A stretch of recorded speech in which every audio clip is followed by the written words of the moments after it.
ఇలా ఎంతమందికి రాగి సంగటి తినడం కన్నా చేయడం అంటే ఇష్టం ఒకసారి కామెంట్ చేయండి. నేను పుట్టి పెరిగింది పక్క పల్లెటూరులో కాబట్టి చాలా అవలీలుగా చేసేస్తానన్నమాట.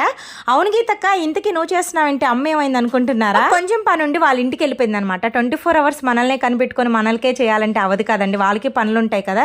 ఇకపోతే నాకు ఈ రాగి సంగటి కాంబినేషన్ వచ్చేసి చేపల పులుసు అనమాట. ఇదైతే మా మేనమామయ్య వాళ్ళు పంపించారండి నా కోసం.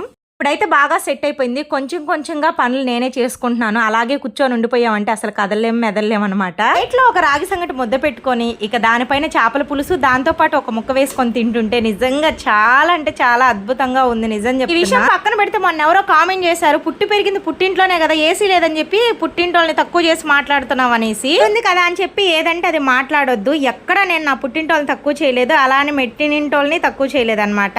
అక్కడ నాకు సిజరిన్ అయ్యింది, దానివల్ల సెగ కొడుతుంది అని చెప్పన్నాను. మేము అంత ఉన్నవాళ్ళం కాదండి బాబు, ఏదో మీ దయ మా ప్రాప్తం. వీడియో నచ్చితే